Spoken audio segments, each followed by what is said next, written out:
नमस्कार, मैं रूपा पंडित और आप देख रहे हैं कारा न्यूज। सीतामढ़ी पुलिस स्टेशन की हद में राह चलते फोन पर बात करने वाले लोगों से फोन उड़ाने वाले 2 आरोपियों को पुलिस ने गिरफ्तार किया है। पुलिस ने गुप्त जानकारी के आधार पर इन आरोपियों से 24 एंड्रॉइड फोन और अपराध में इस्तेमाल की गई गाड़ी सहित कुल 3,42,000 का माल बरामद किया गया है। पकड़े गए आरोपियों में रुपेश महेश यादव तुलसीनगर और करण राजू पगार तुलसीनगर भांडेवाड़ी निवासी का समावेश है।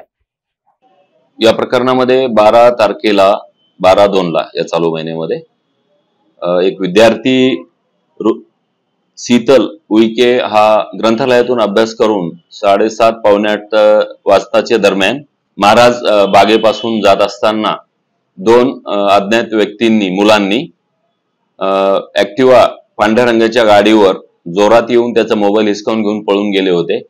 त्या दरम्यान आम्ही त्या ठिकाणी पेट्रोलिंग करत असताना आमची गाडी पाहून त्याने गाडी थांबवली आणि त्यांनी सर्व हकीकत आम्हाला सांगितली। आम्ही तात्काळ लगेच सीआर मार्शलला बोलावले आणि त्याला पोलीस स्टेशनला पाठवले। पोलीस स्टेशनला पाठवून त्याच्याकडून वर्णन घेऊन सदर गुन्हा नोंद केला।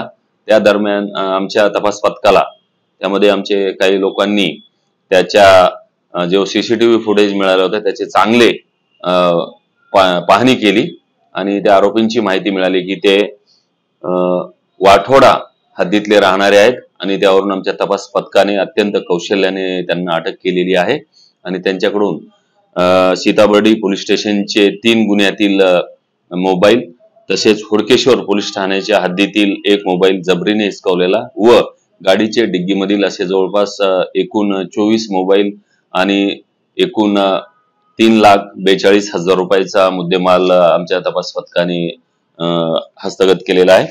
सदर कारवाई माननीय पोलीस आयुक्त रवींद्र सिंगल सर, माननीय अपर पोलीस आयुक्त श्रीमती दोर्जे मॅडम, रिजन सर शेवाळे सर, नंतर डीसीपी मदने सर आणि यांच्या मार्गदर्शनाखाली आम्ही ही कारवाई केलेली। आरोपी सध्या पोलिसांच्या कस्टडीमध्ये आहेत आणि त्यांचा तपास चालू आहे।